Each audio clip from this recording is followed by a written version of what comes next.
जय हिंद प्यारे बच्चों, कैसे हैं आप लोग। उम्मीद करेंगे कि आप लोग बहुत ही अच्छे होंगे। तो बच्चों, मैं आपके सामने लेकर के आ चुका हूं बिहार डीएलएड वाले बच्चों के लिए जीके का शानदार क्लास। आप लोग जानते हैं साथियों कि बिहार डीएलएड में 20 प्रश्न जीके से पूछे जाते हैं और मैं आपको प्रैक्टिस सेट में 20 प्रश्न लेकर के आया हूं। और यहाँ पे साथियों जीके का ऑपरेशन होगा। जितने भी प्रश्न आएंगे बच्चों, हर एक प्रश्नों से आपको लगभग 4 से 5 प्रश्न एक्स्ट्रा बताए जाएंगे, ताकि उससे रिलेटिव कैसा भी प्रश्न क्यों ना आए एग्जाम में, सभी प्रश्न आपसे बनेंगे। 100% बच्चों आपसे प्रश्न जो है वो बनेंगे। ठीक है। जीके का बच्चों और डेली हिंदी का क्लास लेकर के आते हैं हम आपके सामने। हिंदी लेकर के आते हैं 25 प्रश्न, जो कि हिंदी 25 पूछे जाते हैं और जीके 20, यानी कि टोटल साथियों 45 प्रश्नों का आपको मैं एग्ज़ाम के लिए क्लियर करा रहा हूं। अगर साथियों ये सेशन अच्छा लगे आपको तो सभी बच्चे सेशन को लाइक कीजिएगा, अपने दोस्तों तक शेयर कीजिएगा। अगर क्लास में कोई प्रश्न में परेशानी हो तो सभी बच्चे कमेंट बॉक्स में कमेंट कीजिएगा कि सर यहाँ पे हमें परेशानी है। आप लोगों का बच्चों कमेंट का रिप्लाई जल्द से जल्द दिया जाएगा।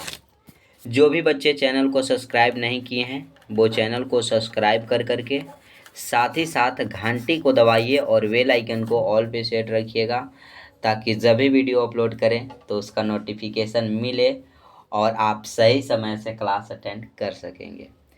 पीडीएफ के लिए मेरे भाई टेलीग्राम का लिंक हमने डिस्क्रिप्शन में दे रखा है। आप सभी बच्चे टेलीग्राम से जुड़िएगा और वहाँ पे पीडीएफ आपको क्लास के बाद जस्ट मिल जाएगा, क्योंकि क्लास के बाद रिवीजन बहुत ज़रूरी है। अगर रिवीजन करते हैं तो 100% प्रश्न आपको याद होंगे। तो ज़्यादा टाइम नहीं लेंगे, चलते हैं पहले प्रश्न की ओर। पहला प्रश्न देखिएगा क्या कहता है। प्रश्न मेरे भाई कि भारत में मजदूर संघ अधिनियम कब पारित हुआ। भारत में साथियों, में तो साथ ही में आ गया, लेकिन भारत में मजदूर संघ जो है, आप लोग बताइएगा अधिनियम कब पारित हुआ। प्रश्न मेरे भाई कि भारत में जो मजदूर संघ अधिनियम है वो बताइएगा कब पारित हुआ। 1926, 1930, 1929, 1927। बच्चों से प्रश्न है, आप लोग ज़रूर कमेंट बॉक्स में बताइएगा। और मैं साथियों आपको हर एक प्रश्नों के बारे में बताऊंगा। जो ऑप्शन आपको है वो सभी के बारे में बताऊंगा। जैसे 1929 आता है आपका, 1929, पहले 29 से चलते हैं। 1929 ईस्वी में बच्चों कांग्रेस ने पूर्ण स्वराज की मांग की थी। किसने? कांग्रेस ने मेरे भाई। कांग्रेस ने, अगर पूछा जाए आपसे कि पूर्ण स्वराज की मांग कब की थी, तो 1929 ईस्वी में कांग्रेस ने पूर्ण स्वराज की मांग की थी। और कांग्रेस के बारे में अगर कुछ थोड़ी बहुत नॉलेज है तो बच्चों जान लेते हैं, क्योंकि एग्जाम में कौन जानता है कैसा प्रश्न आ जाए, ऐसा होता है ना।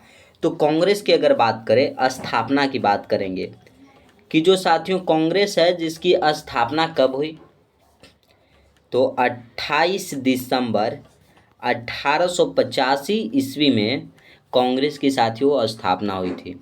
मैं तो कहता हूं कि जिसने स्थापना किया, किसने किया उसके बारे में भी जान लेते हैं। स्थापना किए थे बच्चों ए ओ ह्यूम ने कांग्रेस की स्थापना की थी। तो मैं उनको कहना चाहता था कि अरे यार, आपने जब 28 दिसंबर को कर ही दिया था तो 2 दिन और रुक जाते, 29, 30 और 31। 1 तारीख को अगर आप कर देते तो 1 जनवरी 1886 ईस्वी बच्चे याद नहीं कर लेते जल्द से जल्द। लेकिन आपने हम लोगों की कष्ट बढ़ा दी। 28 दिसंबर 1885 में कांग्रेस की स्थापना कर दी। और किसने किया? ए ओ ह्यूम ने किया था बच्चों। क्लियर हो जाएगा यहाँ तक। अगर पूछे कि कांग्रेस की प्रथम महिला अध्यक्ष कौन थी, तो डॉक्टर एनी बेसेंट जो थी वो कांग्रेस की प्रथम महिला थी। वो एक विदेशी महिला थी। क्लियर हो जाएगा यहाँ तक। आगे चलते हैं बच्चों। इसी में 1930 ईस्वी में सविनय अवज्ञा आंदोलन हुआ था। अगर पूछा जाए कि सविनय अवज्ञा आंदोलन कब हुआ था, तो 1930 ईस्वी में। इतना सभी बच्चे फटाफट से स्क्रीनशॉट लीजिएगा, दो ऑप्शन और बच गए, 1926 और 1927। तो अभी तक आंसर नहीं मिला। 1927 ईस्वी में साथियों साइमन आयोग का गठन हुआ था। किसका गठन हुआ था? साइमन साइमन आयोग का गठन प्यारे साथियों 1927 में हुआ। 1926 की अगर बात करें तो भारत में मजदूर संघ अधिनियम कब पारित हुआ? तो 1926 में। बच्चों का आंसर ऑप्शन नंबर ए जो है वो क्या हो जाएगा? राइट हो जाएगा। क्लियर है मेरे भाई लोग? क्लियर है मेरे भाई? आप लोग बताइएगा। एक बार सेशन को सभी बच्चे अपने दोस्तों तक शेयर करेंगे। अगले प्रश्न पे चलते हैं। सेशन को लाइक कीजिएगा और चैनल को जो भी बच्चे सब्सक्राइब नहीं किए हैं वो चैनल को सब्सक्राइब करके जुड़ जाइएगा। पीडीएफ के लिए टेलीग्राम से जरूर जुड़िए। क्वेश्चन कहता है कि भारतीय संविधान में मौलिक कर्तव्य किस देश से लिया गया है? मौलिक कर्तव्य एक होता है बच्चों और एक होता है मौलिक अधिकार। मौलिक अधिकार, मौलिक अधिकार। अब ये बच्चे कहेंगे कि सर मौलिक अधिकार क्या होता है? आपने मौलिक कर्तव्य तो क्वेश्चन में आया है कि मौलिक कर्तव्य, ये एग्जाम में पूछा गया प्रश्न है बच्चों। आपके एग्जाम में ये पूछा गया है 2023 में, 2023 डीएलएड में ये पूछा गया प्रश्न है। अब ये देखिए मौलिक अधिकार आपका आया। बच्चे कहेंगे मौलिक अधिकार क्या है? तो साथियों आप घूम रहे हैं, अपनी बातों को किसी के सामने रख रहे हैं, ये सब आपका मौलिक अधिकार है। क्या? आपका मौलिक अधिकार है। आप बच्चों कहीं भी घूम सकते हैं, आप अपना संगठन बना सकते हैं, ये सब आपका मौलिक अधिकार है। सभा कर सकते हैं, सब मौलिक अधिकार में है। ठीक है, लेकिन मौलिक अधिकार को लिया कहाँ से गया है? तो साथियों मौलिक अधिकार को यूएसए के संविधान से लिया गया है। अगर इसका वर्णन की बात करें तो भाग 3 में इसका वर्णन किया गया है। भाग 3 में दोस्तों मौलिक अधिकार की चर्चा है। इसमें आर्टिकल आता है आर्टिकल 12 से 35 तक। आर्टिकल 12 से 35 तक इसमें मौलिक अधिकार की चर्चा है। यूएसए के संविधान यानी कि अमेरिका के संविधान से लिया गया है। ब्रिटेन की बात करें बच्चों तो ब्रिटेन की संविधान से नागरिकता ली गई है। नागरिकता को ब्रिटेन के संविधान से लिया गया है। संसदीय प्रणाली ब्रिटेन के संविधान से लिया गया है। अब कुछ बात करेंगे नागरिकता के ऊपर कि हमारे देश जो भारत है इसकी नागरिकता कैसी है, कौन सी नागरिकता है? तो हमारा देश भारत की बच्चों नागरिकता जो है एक हरी नागरिकता है। एक हरी नागरिकता। तो बोलिएगा कि सर एक हरी नागरिकता क्या होता है?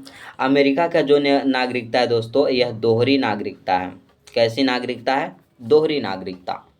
तो सर एक हरी नागरिकता और दोहरी नागरिकता में अंतर क्या है?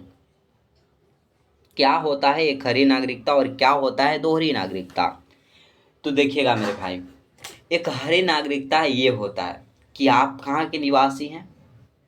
जैसे आप बिहार के हैं तो बिहार के तो निवासी हैं आप, लेकिन भारतीय हैं। आपकी नागरिकता क्या है? भारतीय। आप कभी भी फॉर्म फिलअप करते होंगे तो आपको लिखा हुआ होगा कि नागरिकता, तो आप भारतीय मारते हैं। क्या मारते हैं? बिहारी नहीं। लेकिन अमेरिका में होता है ऐसा कि आप जिस स्टेट से आते हैं आपको वो नागरिकता मिलता है, और आप कंट्री में रह रहे हैं तो उसकी भी नागरिकता होती है, यानी कि राज्य और देश दोनों की नागरिकता होती है। और हमारे यहाँ भारत में सिर्फ और सिर्फ देश की नागरिकता मिलती है, जहाँ निवास करते हैं स्टेट की नहीं। ठीक है, तो वो नागरिकता ब्रिटेन के संविधान से लिया गया था, इतना नोट कीजिएगा। आगे आता है ऑस्ट्रेलिया। ऑस्ट्रेलिया से साथियों समवर्ती सूची, समवर्ती सूची, समवर्ती सूची ली गई है। अब समवर्ती सूची के बारे में बात करेंगे।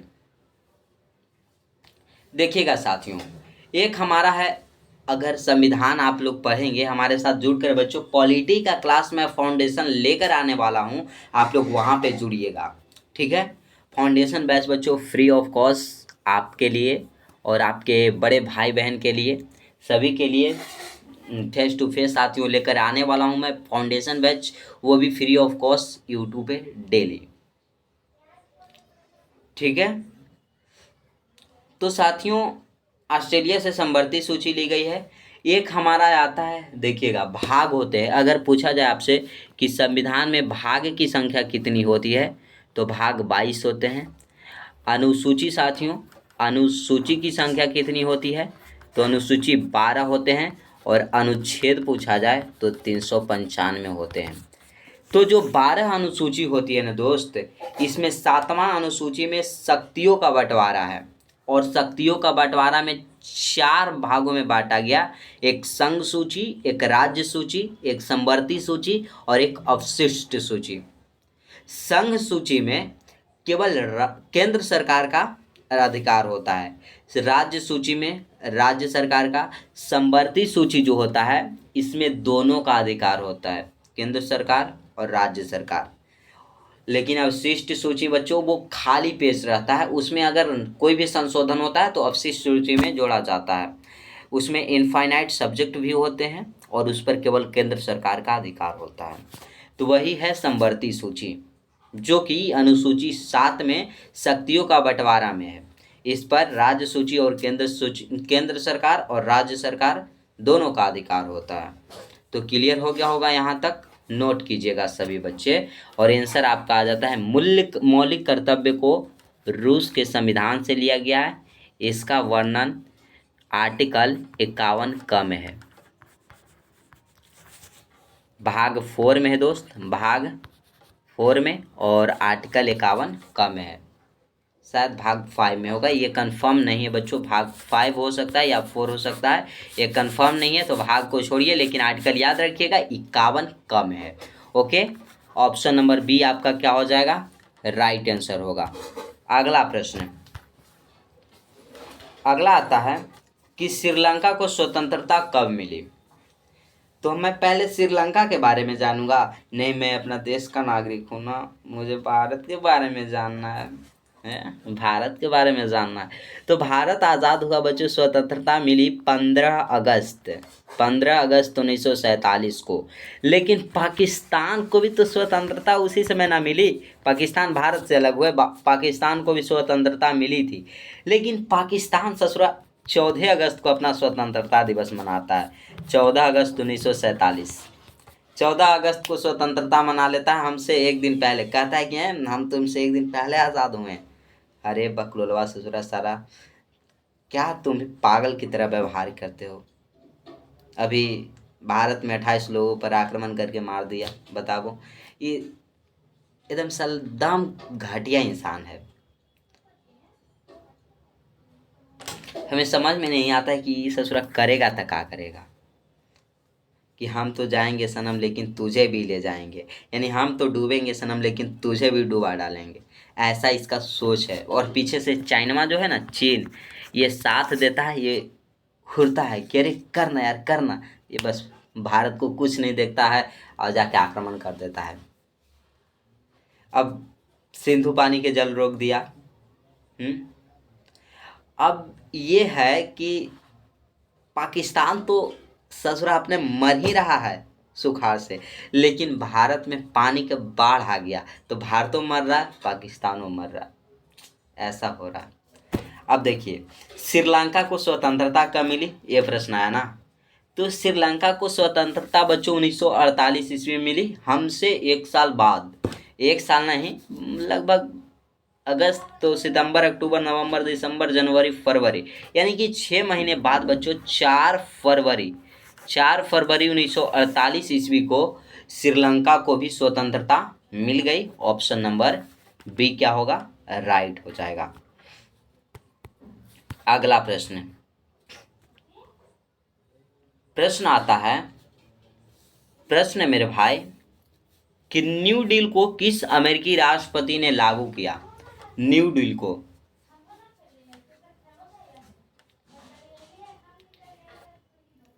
ये बताइएगा दोस्त कि न्यू डील होता है क्या। न्यू डील जो आया था बच्चों, यह मंदी का समाधान करने के लिए लागू किया गया था। मंदी जो होता है ना, उसको समाधान करने के लिए लागू किया गया था, ठीक है।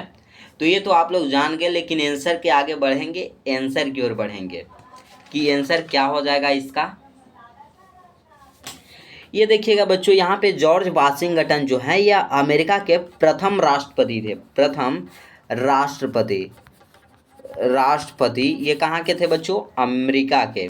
अमेरिका के अगर आपसे पूछा जाए कि प्रथम राष्ट्रपति कौन थे, तो जॉर्ज वाशिंगटन। एडम स्मिथ की अगर बारे में बात करें तो अर्थशास्त्र के आपसे जनक पूछ दिया जाए, अर्थशास्त्र, अर्थशास्त्र के जनक एडम स्मिथ हो जाएंगे। अब ये देखिएगा, न्यू डील को किस अमेरिकी राष्ट्रपति ने लागू किया था? तो रूजवेल्ट ने लागू किया था। ऑप्शन नंबर ए जो है वो राइट हो जाएगा। और किसके लिए लागू किया था? तो मंदी का समाधान करने के लिए उसे लागू किया था। Option number A is the right answer. मेरे भाई आगे बढ़ते हैं अगले प्रश्न की ओर। बच्चों को कोई समस्या है तो बताइएगा, कोई समस्या, कोई परेशानी, कोई भी दिक्कत हो, थोड़ा सा माइनर दिक्कत हो ना बच्चों, तो कमेंट बॉक्स में कमेंट कीजिएगा। प्रश्न आता है आपका, बालाघाट खानों में निम्नलिखित में से किस खनिज का खनन किया जाता है? किस खनिज का खनन किया जाता है? मैग्नीज, कॉपर, चूना पत्थर, एल्युमिनियम, बताइएगा। ये बताइएगा मेरे भाई। एल्युमिनियम जानिएगा, मुरी में बच्चों, मुरी में, मुरी जो कि झारखंड में पड़ता है, झारखंड में पड़ता है, उसमें एल्युमिनियम का उत्पादन सबसे अधिक होता है। कॉपर अगर पूछा जाए तो खेतड़ी बच्चों, खेतड़ी, खेतड़ी जो कि राजस्थान में पड़ता है, राजस्थान में पड़ता है। चूना पत्थर की अगर बात करें तो बिहार में पड़ता है, सासाराम में, सासाराम, सासाराम, सासाराम हो गया, रोहतास हो गया, ये सब कैमूर में चूना पत्थर। और जो मैग्नीज है बच्चों, बालाघाट खानों में निम्नलिखित में से खनिज का खनन किया जाता है, तो मैग्नीज का खनन किया जाता है। ऑप्शन नंबर ए राइट हो जाएगा। ठीक है, बालाघाट पड़ता कहाँ है? तो एमपी में पड़ता है, मध्य प्रदेश में पड़ता है। ऑप्शन नंबर ए करेक्ट होगा। अगला प्रश्न, बच्चों का टाइम जायज़ नहीं करेंगे, मैं सोच रहा हूँ कि अब जल्दी जल्दी आप लोगों को करा दूँ, थोड़ा टाइम ज़्यादा हो गया है। भारत में निष्पक्ष निर्वाचन की प्रक्रिया के संचालन का दायित्व किस पर है? किस पे है दायित्व बच्चों, बताइएगा किस पे है? निर्वाचन आयोग, निर्वाचन आयोग पे हम तो आंसर बोल दिए यार, ऑप्शन बोलने वाले थे ना। ऑप्शन बोलते हैं इसलिए कि आगे आपको मैं बता सकूं, क्या कर सकूं, बता सकूं। वर्तमान में बच्चों मुख्य निर्वाचन आयोग कौन है? निर्वाचन आयोग वर्तमान में कौन है? तो राजीव कुमार है। कौन है? राजीव कुमार। नहीं, कुमार क्या लिख दिया बच्चों, कंफ्यूज। सर आपने क्या लिख दिया, शॉर्ट नेम लिख दिया सर, ऐसा क्यों किया आपने, ऐसा क्यों किया? अरे मेरे भाई कुमार लिख दिया, वहाँ पे जगह नहीं था इसलिए लिख दिए हैं, घबराने की ज़रूरत नहीं है। आपका योजना आयोग आता है दोस्त। योजना आयोग का गठन 15 मार्च को हुआ था। 15 मार्च 1950 ईस्वी में योजना आयोग का गठन हुआ, लेकिन योजना आयोग को बदलकर 2015 में नीति आयोग बना दिया गया। क्या बना दिया गया? नीति आयोग बना दिया गया। ठीक है, ऑप्शन नंबर बी आपका राइट था, ये याद रखिएगा। राष्ट्रपति के बारे में, प्रधानमंत्री के बारे में, हम सबके बारे में चर्चा कर सकते हैं, लेकिन आपको इतना चर्चा करने से आपको एग्जाम में आने वाला है नहीं। लेकिन नॉलेज के लिए बच्चों बता देते हैं, कौन जानता है प्रश्न कहाँ से जीके का भेज देगा, कहाँ से डाल देगा यार, मुझे भी पता नहीं है। लेकिन हम तो कॉन्सेप्ट दे सकते हैं ना, प्रश्न बता सकते हैं ना। देखिएगा, राष्ट्रपति जो है भारतीय संविधान के अनुसार देश का प्रथम नागरिक होता है। प्रथम नागरिक होता है, क्या होता है दोस्त? देश का प्रथम नागरिक राष्ट्रपति होता है। क्लियर हो जाएगा? क्लियर है मेरे भाई? तो आप लोग बताइएगा, अगले प्रश्न पे चलते हैं। ऑप्शन नंबर बी आपका राइट है, तो याद रखिएगा। ये देखिए, प्रधानमंत्री जो योजना आयोग होता है बच्चों, इसका अध्यक्ष प्रधानमंत्री होता है। प्रधानमंत्री होता है, ये सब प्रश्न पूछे जा सकते हैं। नेक्स्ट आता है, यंग इंडिया किसकी पत्रिका है? यंग इंडिया मेरे भाई किसकी पत्रिका है, ये बताइएगा। अब हम ये बताएंगे कि यंग इंडिया जो है वो छापा कब, इस प्रकाशन कब हुआ? तो यंग इंडिया बच्चों 1919 ईस्वी में प्रकाशन हुआ था। अंग्रेजी भाषा में, इंग्लिश में, इंग्लिश इतना तो पढ़ोगे ना, इंग्लिश इंग्लिश पढ़ना पड़ेगा, क्योंकि इंग्लिश से भी 20 प्रश्न पूछे जाते हैं आपके। लेकिन मुझे खुद ही इंग्लिश नहीं आती तो मैं क्या है आप लोगों को पढ़ाऊँगा यार। हाँ, जीएस आते हैं, जनरल साइंस, साइंस मैं लेकर के आ सकता हूँ आपके लिए, लेकिन साइंस में जो न्यूमेरिकल होते हैं ना बच्चों, ये छोटी सी स्क्रीन पे नहीं हो पाता है, इसलिए ना मैं नहीं लेकर के आता हूँ मेरे भाई। नहीं तो फेस टू फेस रहता तो लेकर के आ जाता, लेकिन वहाँ उतना सुविधा तो है नहीं मेरे पास। लेकिन बच्चों का प्रयास करता हूँ कि लेकर के आओ। एग्ज़ाम अगर आपका एडमिट कार्ड जारी हो जाता है तो मैं मैराथन क्लास में लेकर के आऊँगा, और उम्मीद करूँगा कि 100% नहीं लेकिन 95% प्रश्न बच्चों को यहीं से टैली करा दूँ, इतना तो प्रयास करूँगा। ठीक है, तब ये जो प्रश्न था वो आप लोगों जान गए कि यंग इंडिया कब प्रकाशित हुआ, 1919 ईस्वी में। कौन सी भाषा में बच्चों, अंग्रेजी भाषा में प्रकाशित हुआ था। लेकिन किया था किसने, तो महात्मा गांधी की है बच्चों यंग इंडिया। यंग इंडिया पत्रिका किनकी है, महात्मा गांधी के। अब आते हैं रविंद्रनाथ टैगोर हो गए, बंकिम चंद्र चटर्जी हो गए, सुभाष चंद्र बोस हो गए। सुभाष चंद्र बोस को आप लोग जानते होंगे कि नेताजी कहा जाता है। नेताजी, क्या हाल है नेताजी, ठीक है ना। तो नेताजी कहा जाता है बच्चों। अब नेताजी कहा था किसने, तो एक हिटलर था बच्चों, हिटलर जर्मनी का चांसलर था। ये क्या था, जर्मनी का चांसलर हिटलर था। जर्मनी का जो एकीकरण हुआ था उसमें बहुत बड़ा रोल था हिटलर का, और हिटलर के नाम से दुनिया जानता था कि हिटलर कैसा व्यक्ति है। हिटलर की अगर मृत्यु की बात कर दे, हम पहले मृत्यु की बात कर दे, तो 1945 ईस्वी में हो गया था। और जो हिटलर था अपने आप को आर्य समझता था। आर्य का अर्थ आप लोग जानते हैं, आर्य यानी कि सर्वश्रेष्ठ, अपने आप को सबसे श्रेष्ठ समझता था। दुनिया का सबसे श्रेष्ठ व्यक्ति अपने आप को हिटलर मानता था। इसकी मृत्यु 1945 ईस्वी में हो गई थी, और हिटलर ने ही सुभाष चंद्र बोस को नेताजी की उपाधि दी थी और नेताजी कहा था। इतना तक क्लियर है। जर्मनी के एकीकरण में सबसे बड़ा हाथ किसका था, तो हिटलर का था, याद रखिएगा। अब रविंद्रनाथ टैगोर आते हैं, जिन्होंने दोस्त राष्ट्रगान लिखा था। बंकिम चंद्र चटर्जी ने क्या लिखा था, राष्ट्रीय गीत लिखा था शायद। अरे यार ये दोनों में कंफ्यूज हो गए।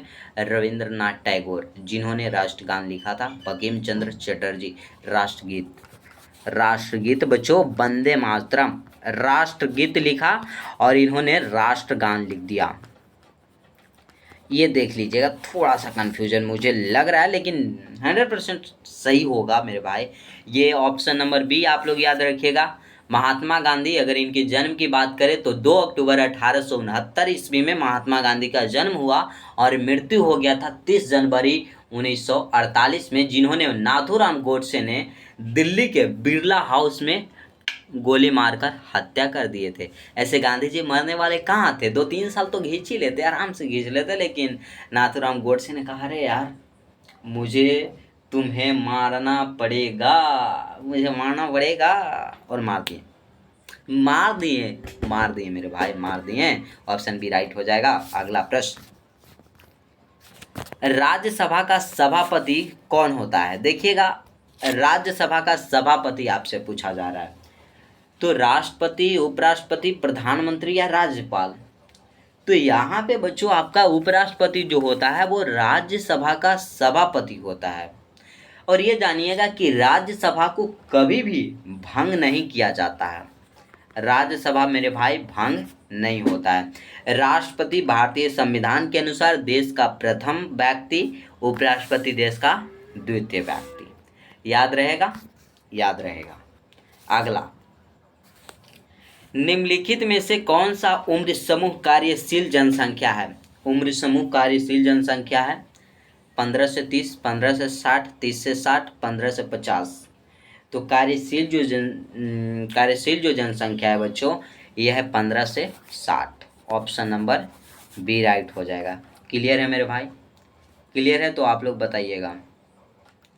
क्योंकि 15 से पहले के जो बच्चे होते हैं, 14 साल के जो बच्चे होते हैं ना, ये कार्यशील जनसंख्या में नहीं आते हैं। आर्टिकल 24 कहता है, आर्टिकल बच्चों 24, आर्टिकल के भी बारे में बताएंगे। जब फाउंडेशन बैच लेकर के आ रहा हूँ पॉलिटी का, उसमें अगर आप लोग जुड़ते हैं तो इसके बारे में बताऊंगा दोस्त। आर्टिकल 24 कहता है कि वर्ष 14 से कम आयु के जो बच्चे हैं उनको कारखाना में या कहीं पे भी काम करने की अनुमति नहीं है, उनसे काम करवाना नहीं है। अगर आप 14 वर्ष से कम आयु के बच्चे से काम करवाते हैं और वो आपके खिलाफ कंप्लेन दर्ज करता है तो आप बच्चों उसका मूल अधिकार को हनन किए हैं, वो आपको जेल जाना पड़ेगा, सजा भुगतना पड़ेगा। इसलिए 14 साल से कम बच्चों को आप काम मत करवाइए, आर्टिकल 24 कहता है। आर्टिकल 24 कहता है। तो ऑप्शन बी आप लोग याद रखिएगा। अगला प्रश्न देखिए, अगला प्रश्न क्या है, नेक्स्ट प्रश्न। यूएनओ को किस वर्ष नोबेल शांति पुरस्कार से सम्मानित किया गया था? नोबेल शांति पुरस्कार यूएनओ। यूएनओ बच्चों संयुक्त राष्ट्र संघ, संयुक्त राष्ट्र संघ होता है। और जो नोबेल शांति पुरस्कार है बच्चों, इसके बारे में जानेंगे कि ये देता कौन है। तो नॉर्वे जो है बच्चों, नॉर्वे जो है यही नोबेल शांति पुरस्कार देता है। यूएनओ है, इसकी स्थापना कब हुआ? स्थापना की बात करेंगे। स्थापना तो 24 अक्टूबर 1945 ईस्वी में बच्चों यूएनओ की स्थापना हुई। इसका हेड क्वार्टर देखा जाए यानी मुख्यालय तो न्यूयॉर्क में है। कहाँ है? न्यूयॉर्क में हो जाएगा। क्लियर हो गया। यूएनओ संयुक्त राष्ट्र संघ, ठीक है। इसको किस वर्ष नोबेल शांति पुरस्कार से सम्मानित किया गया था? तो किया गया था 2001 में मेरे भाई। कब किया गया था? 2001। Option number C is the correct answer. अगला प्रश्न, प्रश्न आता है कि निम्नलिखित में से कौन एक खाद्य फसल नहीं है? खाद्य फसल नहीं है। चावल, गेहूं, कपास, मक्का। तो जो कपास है यह खाद्य फसल नहीं है। ऑप्शन नंबर सी राइट हो जाएगा। कपास की खेती के लिए साथियों कौन से मिट्टी सबसे अधिक उपयोगी है? तो आप बताइएगा। काली मिट्टी। काली मिट्टी कपास की खेती के लिए सबसे अधिक उपयोगी है। इसकी खेती सबसे अधिक गुजरात महाराष्ट्र में होता है बच्चों। गुजरात महाराष्ट्र में इसकी खेती सबसे अधिक होती है।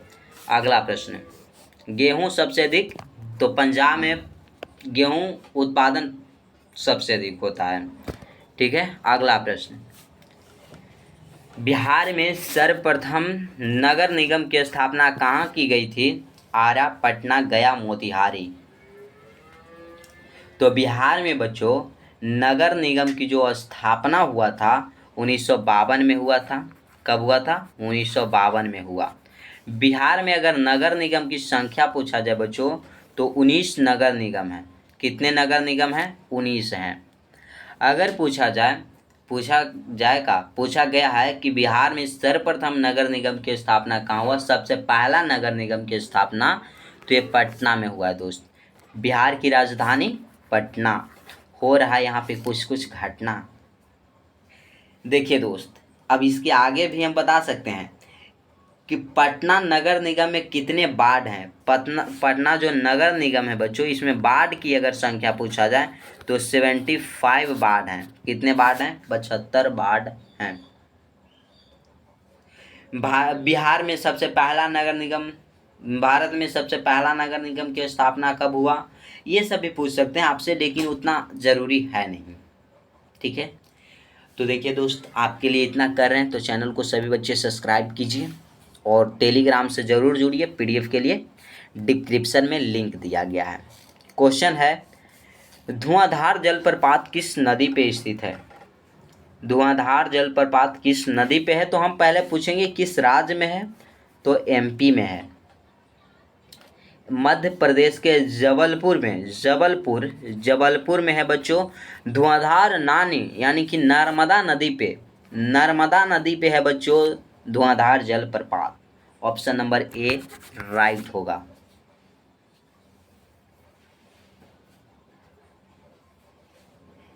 ठीक है। चलें अगले प्रश्न पे। ऐसे तो हम पूछ सकते हैं शिव समुद्रम जलप्रपात किस नदी पे है, तो कावेरी नदी पे है। ये सब याद रखिएगा बच्चों, ये सब उतना पूछे नहीं जाते लेकिन ये पूछा गया प्रश्न है ना। क्वेश्चन कहता है एक व्यक्ति एक साम्राज्य और एक नेता का नारा किसने दिया। एक व्यक्ति एक साम्राज्य और एक नेता का नारा किसने दिया, तो ये देने वाला व्यक्ति है दोस्त हिटलर। हिटलर के बारे में हमने कुछ बताया था ना कि ये जर्मनी का चांसलर रहा है। जर्मनी का चांसलर था हिटलर, हमने बताया। जर्मनी के एकीकरण में सबसे ज़्यादा योगदान दिया था हिटलर। अपने आप को क्या समझता था, आर्य समझता था। ये सब हमने हिटलर के बारे में बताया। हिटलर जो था बच्चों जर्मनी का चांसलर 1933 से 1945 तक रहा, और आप लोग जानते हैं कि 1945 ईस्वी में इसकी क्या हो गई, मौत हो गई थी। हिटलर का एक पार्टी था नाजीवादी पार्टी। क्या था, नाजीवादी पार्टी था हिटलर का। ठीक है, और ये बिस्मार्क था बच्चों। जर्मनी का एकीकरण में सबसे अधिक भूमिका भी इसी का रहा है। जैसे हिटलर का था ना, उसी तरह बिस्मार्क का था। बिस्मार्क को लौह पुरुष के नाम से जाना जाता है। किसके नाम से, लौह पुरुष के नाम से जाना जाता है। आप लोग ऑप्शन ए याद रखिएगा। अगला प्रश्न आता है उसके बारे में जानेंगे। 15 नंबर प्रश्न कहता है कि बाघ परियोजना की शुरुआत कब हुई। बाघ परियोजना मेरे भाई इसकी शुरुआत 1973 ईस्वी में हुआ। ऑप्शन नंबर बी जो है वो राइट है। ठीक है, अगला प्रश्न। निम्नलिखित में से कौन एक डेयरी पशु नहीं है। डेयरी पशु कौन सा नहीं है मेरे भाई, आप लोग बताइएगा। तो ऐसे तो देखा जाए तो यहाँ पे गाय भैंस बकरी ऊँट ये सब तो डेयरी पशु है, लेकिन कैसे यार, जो एग्जामिनर है वो आंसर सेट किया है ऊँट, ऊँट सेट किया है ऑप्शन नंबर सी। ऐसे इस प्रश्न को गलती मान लीजिएगा, डेयरी पशु तो सब था। अगला प्रश्न, इनमें कौन परिवहन का मार्ग नहीं है। परिवहन का मार्ग नहीं है सड़क। बच्चों आप लोग सड़क से परिवहन करते हैं ना, आप कहीं भी जाते हैं एग्जाम देने जाइएगा सड़क से जाइएगा। जल के माध्यम से आप अगर नाव से जाते हैं तो जल के माध्यम से जाइएगा। वायु जहाज एरोप्लेन के माध्यम से आप जाते हैं जहाज से। लेकिन पर्वत शिखर बच्चों क्या आपका परिवहन का मार्ग है। बच्चे कहेंगे सर हाँ, हाँ सर है। कैसे मेरे भाई, तो जो सर जैसे कहीं पहाड़ पे पर्वत शिखर पे हम लोग चढ़ते हैं, माउंट एवरेस्ट पे चढ़ते हैं, तो परिवहन का मार्ग नहीं है सर। तो क्या मेरे भाई अगर आप माउंट एवरेस्ट पे चढ़ते हैं तो चढ़ने के बाद कहीं और भी चले जाएंगे क्या, नहीं। ये परिवहन का मार्ग नहीं है पर्वत शिखर। परिवहन का मार्ग सड़क हो जाएगा, जल हो जाएगा, वायु हो जाएगा, लेकिन पर्वत शिखर नहीं होगा। तो ऑप्शन नंबर आपका क्या हो जाएगा, डी राइट होगा। क्या है मेरे भाई, ऑप्शन डी राइट है। नेक्स्ट आता है कि संपूर्ण क्रांति का उद्देश्य क्या था। संपूर्ण जो क्रांति था उसका उद्देश्य क्या था, ये बताइएगा मेरे भाई। संपूर्ण क्रांति का उद्देश्य यह था कि निर्वाचित सरकार को बदलना। जो निर्वाचित सरकार था उसे को बच्चों बदलना संपूर्ण क्रांति का उद्देश्य था। ठीक है,